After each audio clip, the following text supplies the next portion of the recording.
बड़ी वंडरफुल है। 11-11-22, एक और एक, मैं और मेरा बाबा। 11-11-22। तो बाबा ने कहा, मीठे बच्चे,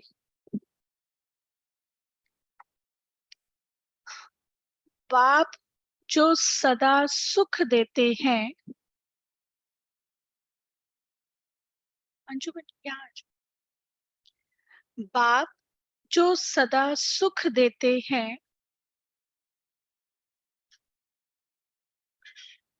रोज पढ़ाते हैं,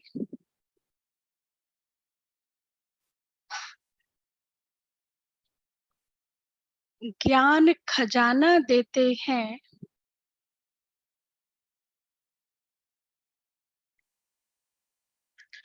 ऐसे बाप को तुम भूलो मत।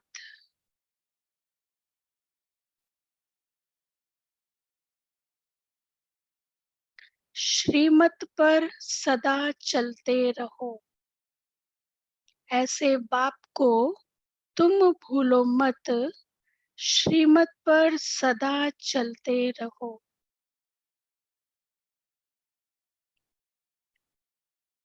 प्रश्न है, बाप की जादूगरी कौन सी है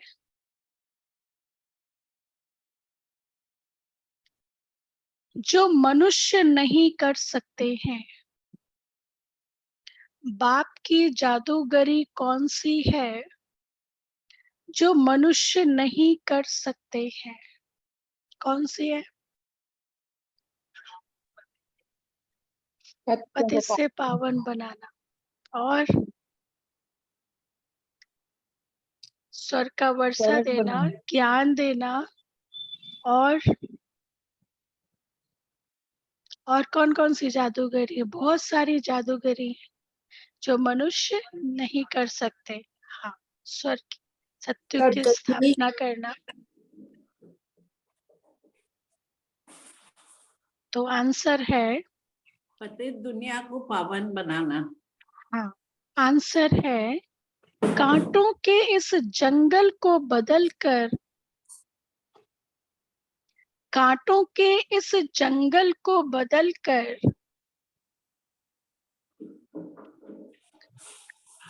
सुंदर फूलों का बगीचा बना देना। सुंदर फूलों का बगीचा बना देना।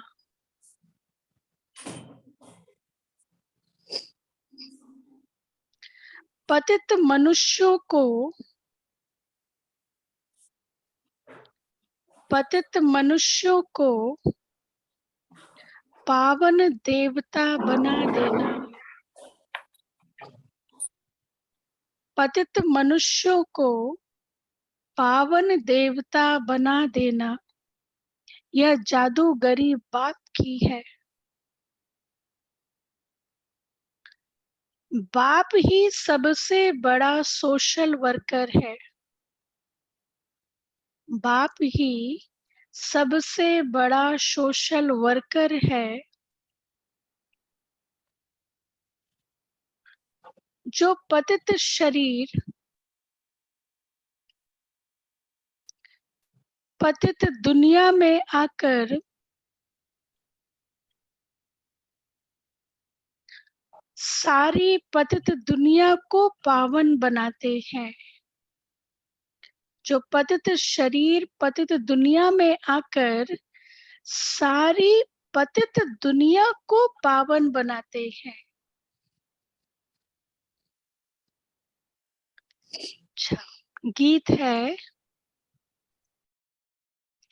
बचपन के दिन भुला न देना, आज हंसे कल रुला न देना। कौन से बचपन के दिन भुला नहीं देना? जब हम बाबा के पास आए थे तब क्या क्या सोच के आए थे? क्या लक्ष्य लेकर के आए थे? क्या करने आए थे? ना मोहिनी दीदी की अक्सर क्लासेस में हम ये सुनते हैं, वो जैसे कि उनको ये हमेशा ही याद रहता है कि हम ये करने थोड़ी ना आए थे, हम क्या करने आए थे। भक्ति में भी कहते थे ना, आए थे हरि भजन को ओटन लगे कपास। मतलब करने क्या आए थे और क्या करने लग गए। तो इसलिए बाबा कहते हैं अपने बचपन के दिन भुला नहीं देना। इसलिए कभी डिमोटिवेशन हो कुछ भी, तो शुरुआत के दिनों को याद करना चाहिए कि हम जब आए थे तो किस हालत में आए थे, कैसे थे, और बाबा के सामने हमने क्या प्रतिज्ञा ली थी। अच्छा, ओम शांति। बच्चों ने अपने लिए गीत सुना, क्योंकि ये तो बाबा के लिए नहीं है, ये किसके लिए गीत है, ये बच्चों के लिए गीत है। तो बाबा ने कहा बच्चों ने अपने लिए गीत सुना। तुम हो मात पिता के शीर बच्चे, अर्थात मीठे बच्चे। बाप शीर बच्चों को कहते हैं कि मम्मा बाबा कहकर कल भूल ना जाना। आज मम्मा बाबा कहो और कल भूल जाओ। अगर भूले तो वर्षा गवा देंगे, परंतु बच्चे सुनते हुए भी भूल जाते हैं, तो भी बाप सहज रास्ता बताते हैं। घर बार गृहस्थ व्यवहार आदि कुछ भी छुड़ाते नहीं है। छुड़ाया बाबा ने कभी का? ऐसे नहीं, ये छोड़ो ये करो, कुछ भी छुड़ाते नहीं है। कहते हैं गृहस्थी हो चाहे बैचलर हो, सिर्फ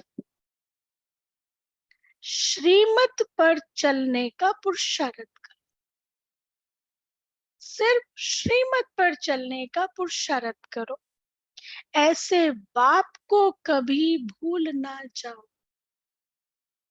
एक एक बहुत बुजुर्ग माता सेंटर पर आई, ज्ञान में चलती थी। तो 85 की एज उसकी थी। तो दादी को पूछती है, दादी अभी मेरी एज 85 है, मेरे से ज्यादा काम नहीं होता, तो क्या करना चाहिए? फिर मैं मेड का भी, क्योंकि वो शुरू से ही धारणाओं पे थी, अपने आप से खाना बनाना सब कुछ। तो अभी कहा कि अभी नहीं होता, मेरे को हाथ हिलता है, तो अभी क्या करें? तो फिर उसको छुट्टी दी गई। हाँ ठीक है, आप कर सकते हैं, आप ले सकते हैं औरों का। तो ऐसे भी नहीं कि यहाँ पे जो नियम है वो एकदम करना ही है, नहीं, परिस्थिति देख करके भी किसी के लिए ऐसे एडवाइस बाबा देते हैं। तो बाबा ने कहा ऐसे बाप को कभी भूल ना जाओ। बाप उल्हाना देते हैं, देखो बच्चे उल्हाना नहीं दे रहे आज, बाबा उल्हाना दे रहे हैं बच्चों को। उल्हाना मतलब कंप्लेन। तो बाप उल्हाना देते हैं कि कोई कोई बच्चे माँ बाप कहकर फिर कभी अपना समाचार भी नहीं देते।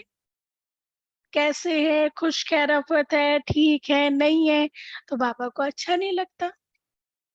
बाप से स्वर्ग की बादशाही लेते हैं, फिर उनको भूल जाते हैं, और नर्क की जायदाद देने वाले बाप को बहुत खुशी से चिट्ठी लिखते हैं। स्वर्ग की जायदाद देने वाले को याद ही नहीं करते, और नर्क की जायदाद देने वाले बाप को बहुत खुशी से चिट्ठी लिखते हैं, फिर उनको भूल जाते हैं। हाँ, चिट्ठी ना आए तो माँ बाप भी मूंझ जाते हैं, सोचते हैं पता नहीं बीमार है क्या, क्या बात है, या सोचते हैं फोन ही मेरा ठीक ना हो। बच्चा तो फोन करता होगा, पर शायद मेरा ही फोन ठीक ना हो। तो बेहद का बाप भी ऐसे समझते हैं कि पता नहीं बच्चों का क्या हाल है, बच्चे समाचार ही नहीं देते हैं। इंतजार होता है ना। वो लौकिक बच्चे तो दुख देने वाले भी निकल पड़ते हैं, तो भी उनसे मोह नहीं जाता। और यहाँ यहाँ फिर वंडर देखो, जिस बाप को कहते हैं तुम मात पिता, सामने भी बैठे हैं, यूं तो सब बच्चे मुरली द्वारा भी सुनेंगे, बाप जानते हैं नंबर वार पुरुषार्थ अनुसार कितने सपूत हैं और कितने कपूत हैं। बाबा मम्मा कहकर फिर भी छोड़ देते हैं, बाबा को छोड़ देते हैं या समाचार नहीं सुनाते हैं। गीत भी कहता है, ऐसे बाप को क्यों भूल जाते हो? ऐसे बाप को तो रोज चिट्ठी लिखनी चाहिए। बाप भी रोज खजाना देते हैं, रोज पढ़ाते हैं, प्यार भी देते हैं। बाप, टीचर, सद्गुरु तीनों ही है ना। लौकिक बाप को तो बच्चे चिट्ठी लिखते हैं ना, चलो आजकल चिट्ठी का जमाना नहीं है तो फोन से बात कर लेते हैं। उस बाबा से हम कितनी बात करते, उस बाबा को हम कितना समाचार सुनाते हैं, गुरु को भी याद करते हैं। परंतु जो सदा सुख देने वाला, सचखंड का मालिक बनाने वाला बाप है, उनको भूल जाते हैं, चिट्ठी भी नहीं लिखते। बाप को फिक्र रहता है कि क्या होगा। देखो आज बाबा अपनी फिक्र बता रहे हैं, बाबा को किस बात की चिंता रहती है कि बच्चे चिट्ठी नहीं लिखते, फोन नहीं करते, समाचार नहीं देते, पता नहीं क्या हुआ। माया ने मार डाला, वो विकार में ढकेल दिया। बाबा तो मुरली में ही बच्चों को सावधान करेंगे ना, बाबा थोड़ी ना फोन करेगा। बाबा तो मुरली में ही, जनरल ही, पब्लिक में ही बच्चों को सावधान करेंगे। बाबा राय देंगे कि ऐसे ऐसे अपने को बचाते रहो, क्योंकि यह है बाप का सबसे बड़ा बच्चा ब्रह्मा बाबा, सबसे आगे चल रहा है। इनके पास सब प्रकार के तूफान आदि आते हैं। महावीर हनुमान इनको ही कहेंगे। आगे रुस्तम होने के कारण माया भी रुस्तम हो, पहले इनसे ही लड़ेगी। ब्रह्मा बाबा के लिए बाबा कह रहे, हमारा कमांडर है ना बाबा, चित्र भी है ना एक, हिंसक और अहिंसक सेनाएं खड़ी हुई हैं आमने सामने, और बाबा बहनों को गाइड कर रहे हैं। तो बाबा हमारा कमांडर है ना, तो बाबा कहते हैं जो भी पहले प्रॉब्लम आएंगी ब्रह्मा बाबा के पास आएंगी या आई थी, तो बाबा हमें गाइड कर सकते हैं कि ऐसे ऐसे करो। बाबा कहते हैं तुमको जो तूफान आते हैं वह पहले मुझे आएंगे। जो बाबा अनुभवी बताते हैं, तुम कहेंगे बाबा आपको तूफान कैसे आएंगे, आप तो बुजुर्ग हो। अब जो यूथ है वो कहेंगे आपको हमारे तूफानों का क्या पता, आप तो बुजुर्ग हो। बाबा कहते हैं हमारे पास सब आते हैं, नहीं तो हम तुमको सावधान कैसे करें। परंतु बच्चे बाबा को बताते ही नहीं हैं, तूफान में घुटका खाकर डूब मर जाते हैं, बाबा को समाचार सुनाते ही नहीं है और तूफान में घुटका खाकर डूब मर जाते हैं, अपना अपना पद भ्रष्ट कर देते हैं। इसलिए बाप कहते हैं एक दो को याद दिलाते रहो, बाबा को पत्र तो लिखो, हर बात में एक दो को सावधान करो। माया बड़ी तीखी है, घूसा मार देती है। तुम बच्चे सारी दुनिया के सच्चे सच्चे क्या हो, बताओ। विशेष टाइटल आज बाबा ने दिया है, तुम बच्चे सारी दुनिया के सच्चे सच्चे। और जिन्होंने मुरली पढ़ी है वो नहीं बताना। महावीर हो, हाँ जी, महावीर हो, महावीर हो। और क्या हो? हीरे हो, बादशाह हो, विश्व के हीरे, बादशाह हो। खुदाई विश्व के बादशाह हो, सारी दुनिया के क्यों, अभी तो बादशाह थोड़ी ना है हम। हाँ, खुदाई हम तो खिदमत भविष्य में बनेंगे। हाँ, चिंतक हैं। पहलवान हो, पहलवान हो। सारी दुनिया के पहलवान है हम। रखवाल सारी दुनिया के तुम ये हो। हाँ, वो तो यज्ञ आ गया ना, यज्ञ मतलब बाबा का जो है, बाबा ने भी सारी दुनिया के लिए हमें टाइटल दिया है। हीरो हो। हीरो हो। अच्छा, हाँ, सारी दुनिया के हीरो हो। सारी अच्छा, दुनिया और के लिए रोल मॉडल है, रोल मॉडल। सारी दुनिया के लिए रोल मॉडल है। अच्छा, और पूर्वज हो, पूर्वज। पूर्वज हो। देखो बाबा ने कहा तुम बच्चे अभी सारी दुनिया के लिए सोशल वर्कर। कितनी बड़ी जिम्मेवारी है फिर हमारी, कितनी बड़ी रिस्पॉन्सिबिलिटी है। तुम बच्चे सारी दुनिया के सच्चे सोशल वर्कर हो। हाँ, हाँ, वो हद के सोशल वर्कर हद की सेवा करते हैं। यह बाप तो सारी दुनिया का सोशल वर्कर है ना, यह बाप तो सारी दुनिया का सोशल वर्कर है।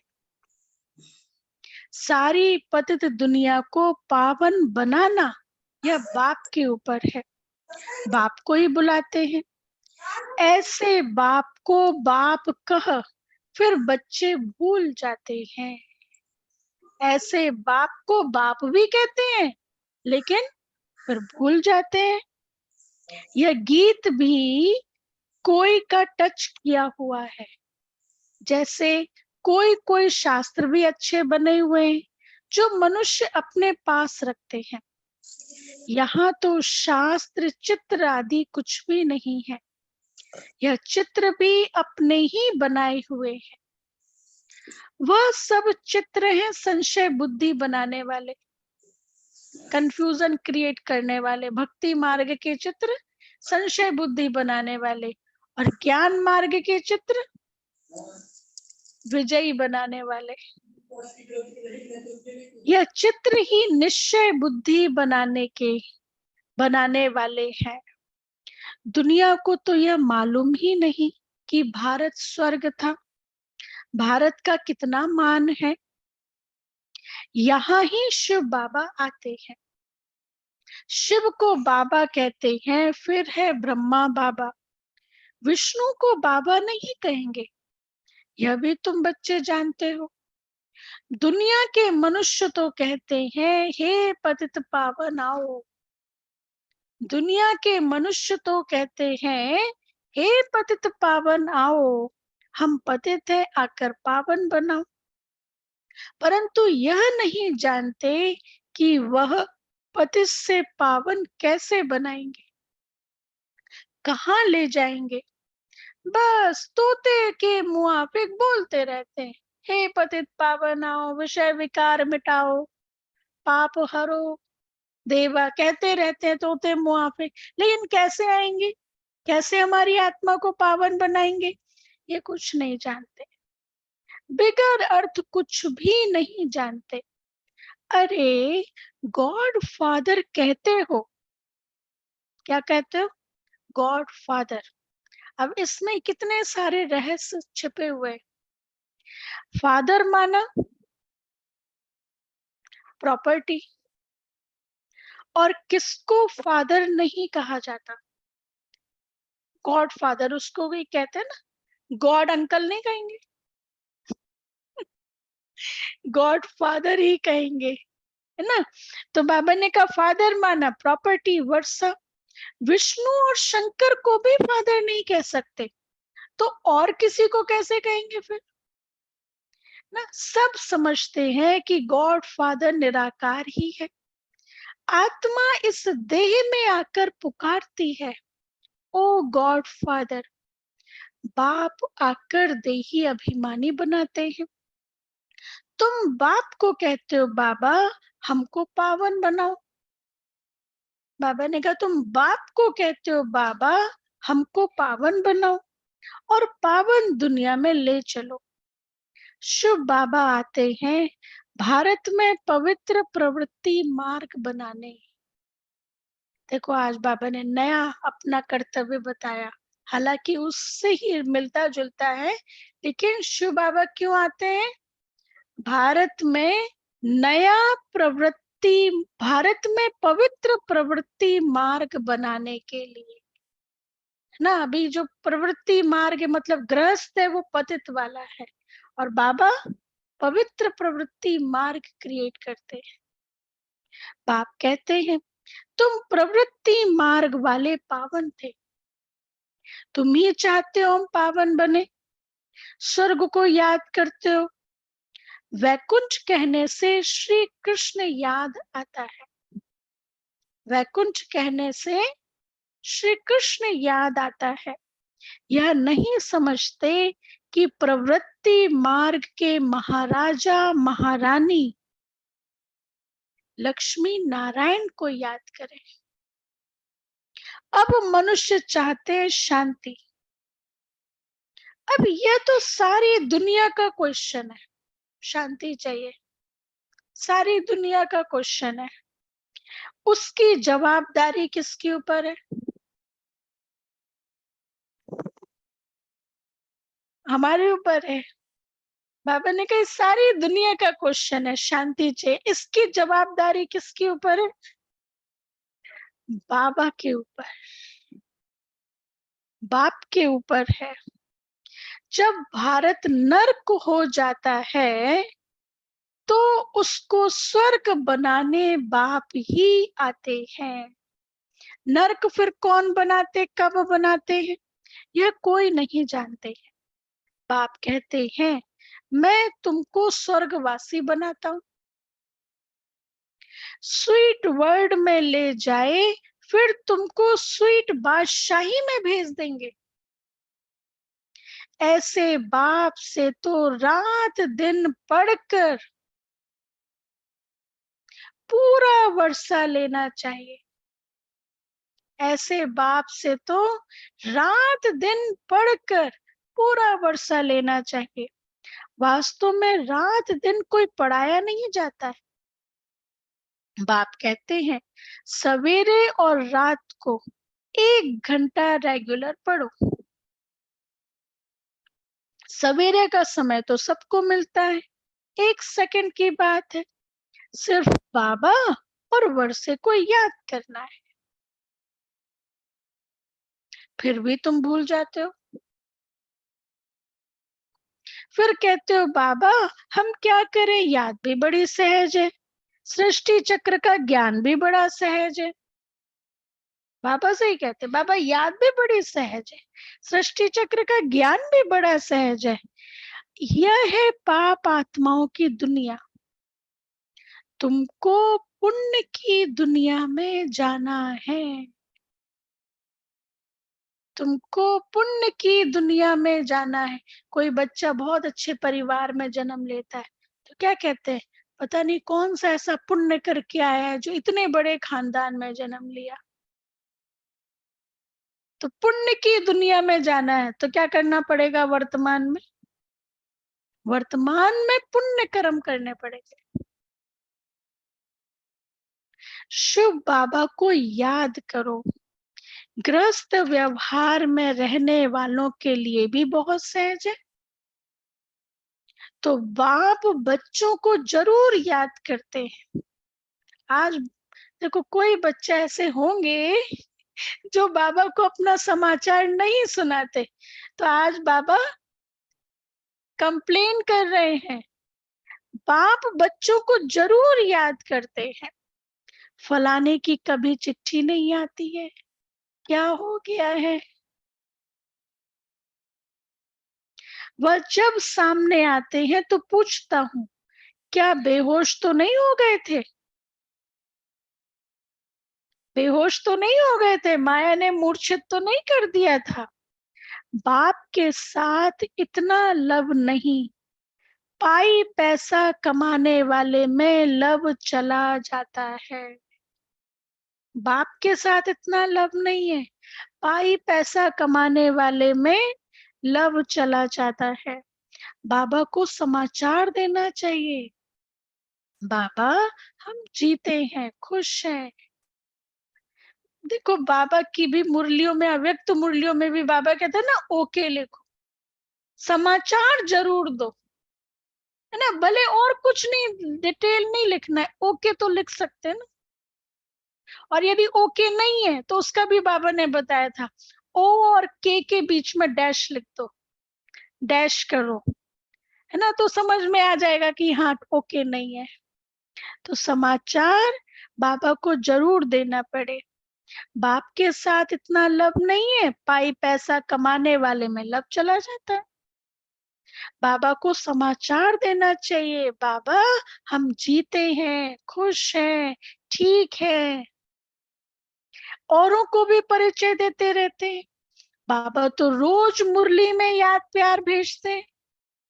अब देखो कोई कहे बाबा तो हमें याद ही नहीं करता, बाबा ने कह दिया बाबा तो रोज मुरली में याद प्यार भेजते हैं ना, बाकी एक एक का नाम तो नहीं लिख सकते हैं ना, कितने हजारों करोड़ों में बच्चे हैं बाबा के, तो बच्चों को भी अपना समाचार देना चाहिए। इस समय सारी दुनिया का मुंह काला हो गया है। इस समय सारी दुनिया का मुंह काला हो गया है, उनको बाबा आकर गोरा बनाते हैं।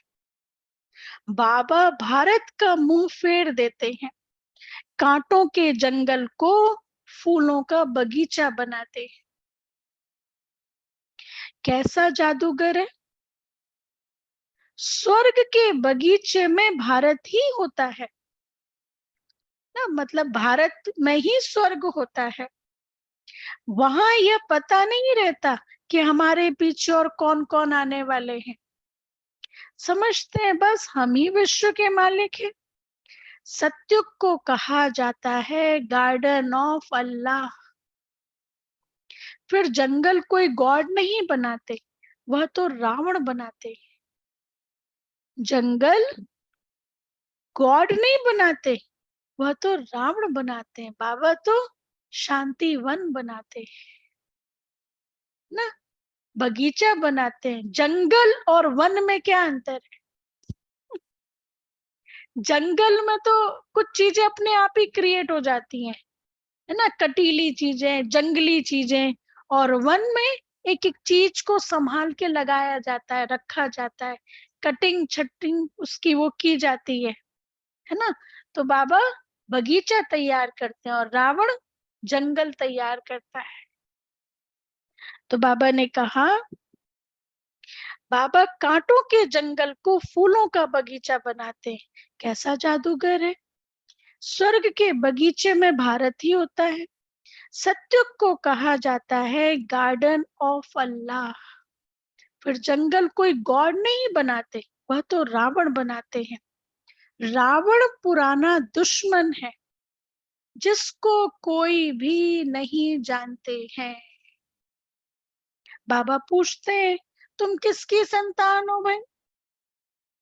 रावण की नहीं, किसकी संतान हो? बाबा की ना। बाबा हम ब्रह्मा के बच्चे हैं और शिव बाबा के पुत्र हैं।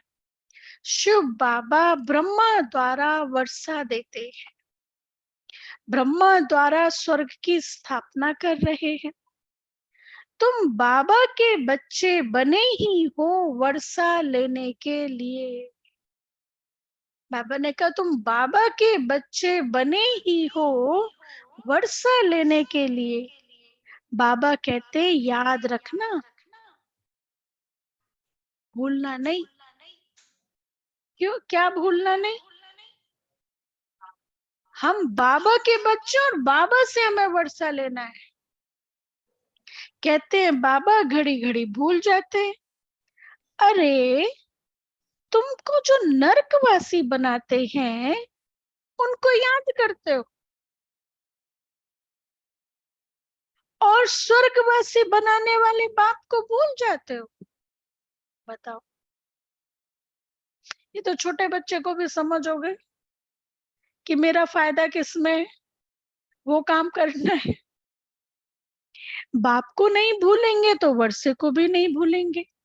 इस समय तो बाबा हाजिर नाजिर है, कहते भी हैं हाजिरा हजूर, वह भी गुप्त है। हाजिरा हजूर मतलब बाबा हाजिर नाजिर है। ऐसे नहीं कहेंगे कि हम उनको देखते हैं। आत्मा गुप्त तो बाप भी गुप्त।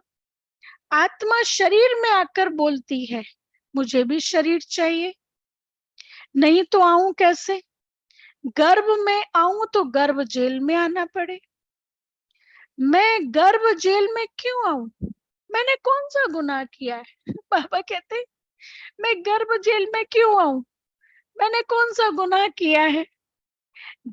ना गर्भ जेल में आऊं तो मतलब सजा काटने के लिए आते ना, तो मैंने कौन सा पाप कर्म किया जो मैं गर्भ जेल में आऊं? इसलिए बाबा परकाया प्रवेश करते हैं। गर्भ महल तो होता है सतयुग में, अब हम स्वर्ग में आकर क्या करेंगे? शिव बाबा पूछ रहे अपने लिए कि हम स्वर्ग में आकर क्या करेंगे? बाबा को बुलाना है स्वर्ग में। एक गीत भी है ना हमारा, कहाँ मिलेगा बाबा ऐसा सतयुग में तेरा प्यार ना। तो बाबा कहते हम स्वर्ग में आकर क्या करेंगे? स्वर्ग का मालिक तो तुम बच्चों को ही बनाता हूं। यहाँ सम्मुख बैठकर सुनने से सबको मजा आता है, यहाँ से बाहर जाने से सब कुछ भूल जाते हैं। 21 जन्मों की राजाई लेना और साधारण प्रजा में पद पाना, फर्क तो बहुत है ना। कहाँ विश्व महाराजा और कहाँ साधारण प्रजा में पद प्राप्त करना, फर्क तो कितना है ना। वो मैंने बताया था ना, एक बार ये कोर्स के लिए एक भाई आया तो कहता है दीदी मैंने ना महाभारत सीरियल में काम किया हुआ है जो रामानंद सागर की बनी। मैंने पूछा अच्छा क्या पार्ट क्या रोल आपने प्ले किया है? तो कहता है कौरव पक्ष में जो तीसरी लाइन में चौथे नंबर पे जो खड़ा था ना वो मैं था, आपने देखा था? मैंने कहा तो ऐसा भी पद होता है ना, जहाँ जिस जिस सीरियल में सभी की नजरें एक पर होती हैं और जिसमें कोई ध्यान नहीं देता। तो बाबा कहते हैं कहाँ विश्व महाराजा और कहाँ प्रजा में साधारण नंबर लेना, अंतर है ना।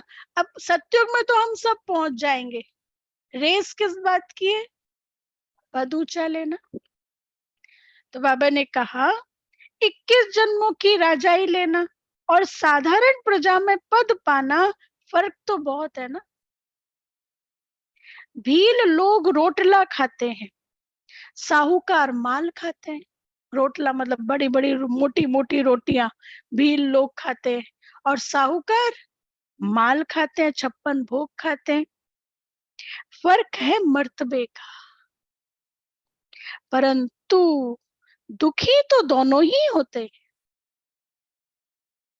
नर कलयुग में है ना, कलयुग में दुखी तो दोनों ही। अब वो जो भील वाला होगा उसको अलग तरह का दुख होगा, साहूकार जो होगा उसको अलग तरह का दुख होगा। साहूकार माल का हाँ, परंतु दुखी तो दोनों ही होते हैं।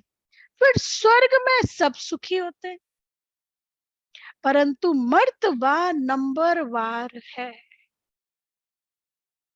हमको पुरुषार्थ करके ऊंच पद पाना है, मम्मा बाबा को फॉलो करना है।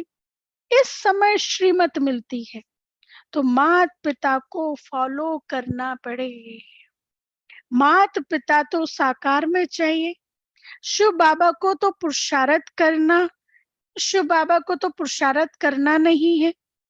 मम्मा बाबा पुरुषार्थ कर 21 जन्मों का राज्य भाग्य लेते हैं।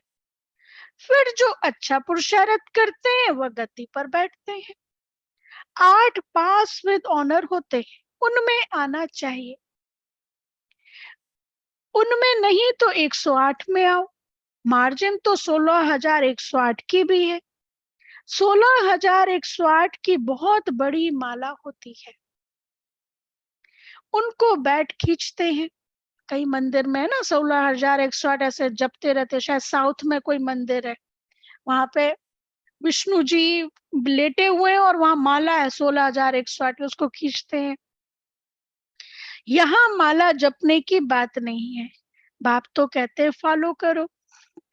यह ब्रह्मा बूढ़ा पढ़कर पास हो नंबर 1 में जाता है। देखो बाबा क्या कहते हैं। अब कोई कहे बाबा मैं तो बुजुर्ग हूँ, मेरे मेरे अंदर अभी कहाँ पुरुषार्थ करने की ताकत। बाबा ने एग्जाम्पल किसको रखा? ब्रह्मा बाबा को ना। अच्छा कोई कहे मैं तो यूथ हूँ, अभी मेरे अंदर इस तरह के थॉट आते हैं, ऐसे कैसे चलेगा? तो बाबा ने किसको एग्जाम्पल रखा? मम्मा को। तो जब ये कर सकते हैं तो हम क्यों नहीं कर सकते? मम्मा जवान भी नंबर 1 में जाती है। कोई कहे मैं यूथ हूँ, जवान हूँ, तो बाबा कहते मम्मा को देखो नंबर 1 में जाती है। तो तुम पुरुषार्थ क्यों नहीं करते हो? गफलत क्यों करते रहते हो? आज बाबा पूछ रहे हैं, हाँ गफलत क्यों करते रहते हो? बाप को पत्र भी नहीं लिखते, याद भी नहीं करते हो, प्रण भी कर जाते हैं, प्रण प्रतिज्ञा भी कर लेते हैं, परंतु बाहर गए सब खलास, भूल जाता है। हम कह भी देते हैं तुम बाहर जाने से भूल जाएंगे, कहते हैं बाबा हम नहीं भूलेंगे, बाबा हम नहीं भूलेंगे, फिर भूल जाते हैं। वंडर है ना। यह है बिल्कुल नई पढ़ाई, जो कोई शास्त्र में नहीं है, कोई समझ नहीं सकते। अब बाबा ने दृष्टि दी है इस अंतिम जन्म में। बाबा सुनाते हैं, हम गीता भी पढ़ते थे, नारायण का भी पूजन करते थे, गद्दी पर भी नारायण का चित्र रखते थे, है ना। बाबा कितना नारायण का कितना बड़ा भगत था बाबा। हाँ पॉकेट में भी नारायण का फोटो होता था। हाँ नारायण का, जब बाबा को ज्ञान नहीं मिला था ब्रह्मा बाबा को, हाँ पॉकेट में नारायण का फोटो होता था और गीता होती थी, छोटी गीता, छोटी सी, वो बाबा जब जैसे समय मिलता था बाबा पढ़ते थे। तो बाबा कहते हैं हाँ गद्दी पर भी नारायण का चित्र रखते थे। लक्ष्मी को कैसे मुक्त कर दिया, है ना, हिस्ट्री सुनिए ना। हम सबने एक पेंटर लेके आया, बाबा को एक फोटो दिया जिसमें नारायण लेटे हुए और लक्ष्मी जी पैर दबा रहे हैं। तो बाबा ने कहा ये नहीं चाहिए, हाँ दोनों इक्वल, दोनों का समान सम्मान हो, ऐसा चित्र बना के लाओ। तो बाबा ने कहा दुनिया वालों से बड़ा युक्ति से चलना पड़ता है। तुम भी गुप्त रीति बाबा का परिचय देते रहो कि बाप और वर्षे को याद करो। स्वर्ग के हैं देवी देवता, इसलिए लक्ष्मी नारायण का चित्र बनाया है। पहले त्रिमूर्ति नहीं डाला था, क्योंकि ब्रह्मा को देख बिगड़ जाते हैं। परंतु ब्रह्मा बिगड़ काम कैसे हो? ब्रह्मा के बिगड़ तो काम नहीं हो सकता ना। पी के बाप को नहीं देखेंगे तो काम कैसे होगा? बाप कहते हैं गीता में लिखा हुआ है, मन मना भव मध्याजी भव। मन ही मन शिव बाबा को याद करो। तो मध्य में कौन है? ब्रह्मा विष्णु शंकर के मध्य में विष्णु जी, तो विष्णु समान पद प्राप्त करेंगे। चाहे मुक्ति का व जीवन मुक्ति का दोनों वर्षा में दे सकता हूँ, और कोई नहीं, और कोई नहीं दे सकता। बहुत समझने की बातें हैं। अमृत वेले उठकर विचार सागर मंथन करना है जरूर। दिन में भल काम करो, परंतु अमृत वेले 4 बजे से 5 बजे तक बैठकर याद करो तो बहुत सुख फील होगा। बाबा स्वीट होम से हम बच्चों को पढ़ाने आते, फिर चले जाते, कहते मुझे याद करो तो खाद निकलेगी। जब सच्चा सोना बन जाएंगे तब पास विद ऑनर होंगे। अगर ऊंच पद पाना है तो पुरुषार्थ से क्या नहीं हो सकता है। बाप फिर भी कहते हैं इस ईश्वरीय बचपन को नहीं भूलना, इस ईश्वरीय बचपन को नहीं भूलना। ऐसे बाप को घड़ी घड़ी याद करना चाहिए। याद से तुम कंचन बनते हो, याद से कंचन, कंचन अर्थात पवित्र, याद से तुम कंचन बनते हो। अच्छा मीठे मीठे सिके लदे बच्चों प्रति माता पिता बाप दादा का याद प्यार और गुड मॉर्निंग। रूहानी बाप की बाप रूहानी बच्चों को नमस्ते। हम रूहानी बच्चों की रूहानी बाप दादा को नमस्ते, गुड मॉर्निंग। थैंक यू बाबा, शुक्रिया बाबा। शुक्रिया बाबा, थैंक यू बाबा। वाह बाबा वाह। अच्छा, धारणा के लिए मुख्य सार। पहला पॉइंट, किसी भी प्रकार की गफलत नहीं करनी है, किसी भी प्रकार की गफलत नहीं करनी है।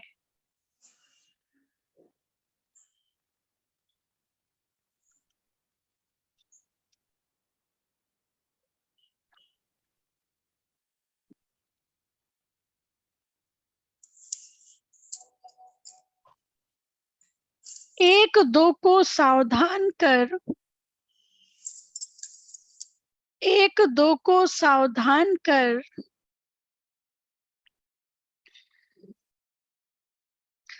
बाप की याद दिलाए, उन्नति को पाना है। एक दो को सावधान कर बाप की याद दिलाए, उन्नति को पाना है।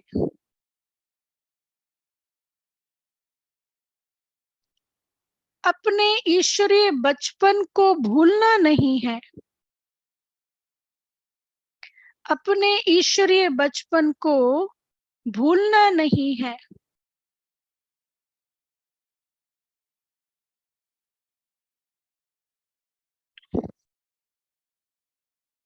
सेकंड पॉइंट, माता पिता को फॉलो करते रहना है,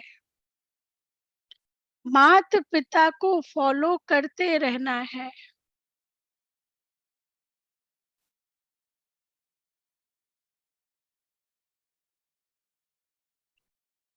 माया के तूफानों से डरना नहीं है, माया के तूफानों से डरना नहीं है।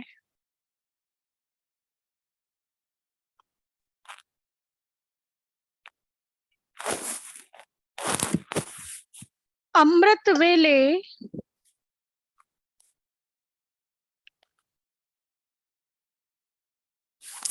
बाप की याद में बैठकर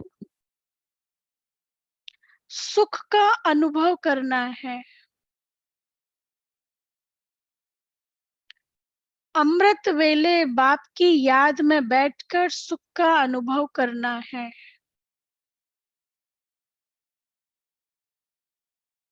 वरदान,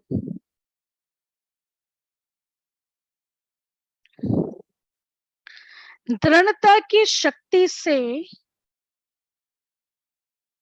दृढ़ता की शक्ति से सफलता प्राप्त करने वाले,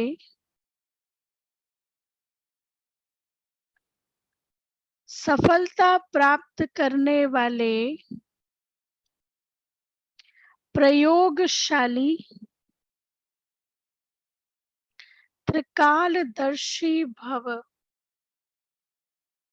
दृढ़ता की शक्ति से सफलता प्राप्त करने वाले प्रयोगशाली त्रिकालदर्शी भव। डिटेल, बाप दादा का वरदान है जहां दृढ़ता है वहां सफलता है। बाबा का वरदान है जहां दृढ़ता है वहां सफलता है। तो दृढ़ता से कोई भी गुण व शक्ति के प्रयोग का प्रोग्राम बनाओ। दृढ़ता से कोई भी गुण व शक्ति के प्रयोग का प्रोग्राम बनाओ और पहले स्वयं में संतुष्टता का अनुभव करो। दृढ़ संकल्प हो कि मुझे करना ही है। जब ना करने के 100 बहाने हो सकते हैं, तो करने के भी 100 बहाने हो सकते हैं। एक्सक्यूज देने के 100 बहाने होते हैं ना, ये नहीं कर पाए, ऐसा हो गया था इसलिए ऐसा हो गया, इसलिए नहीं कर पाए। तो ना करने के 100 बहाने हो सकते हैं, तो करने के भी तो 100 बहाने हो सकते हैं। तो दृढ़ता हो कि मुझे करना ही है। दूसरों के अलबेलेपन का प्रभाव नहीं पड़ना चाहिए। दूसरों के अलबेलेपन का प्रभाव नहीं पड़ना चाहिए। त्रिकालदर्शीपन की स्थिति के आसन पर बैठकर जैसा समय वैसी विधि से पहले स्वयं सिद्धि स्वरूप बनो। जैसा समय वैसी विधि से पहले स्वयं सिद्धि स्वरूप बनो। तब प्रयोगशाली आत्माओं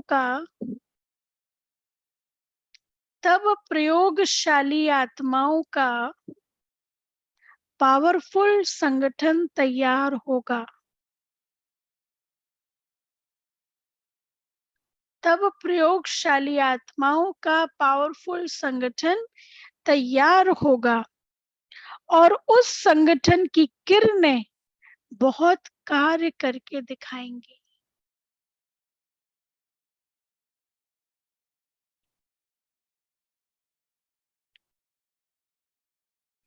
स्लोगन है,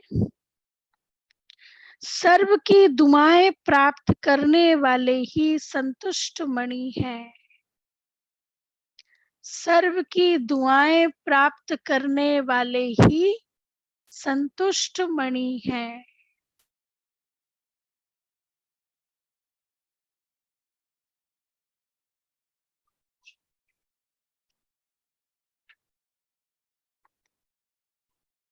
पास्ट प्रेजेंट फ्यूचर को देखते हुए स्टेप उठो।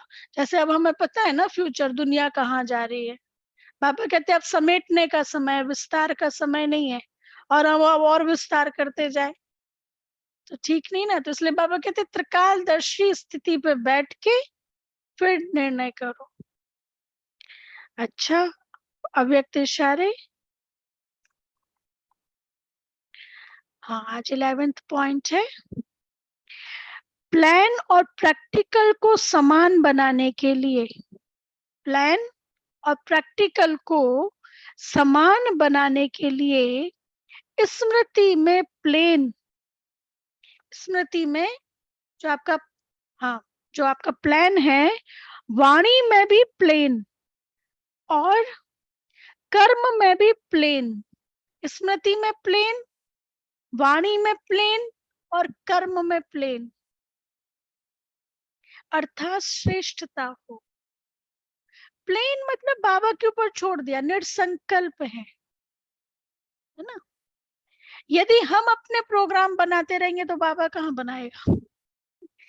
एक बार अभी परसों आज तक के चैनल में गए थे, आज तक जो स्टूडियो नोएडा में, तो वहां के जो मैनेजर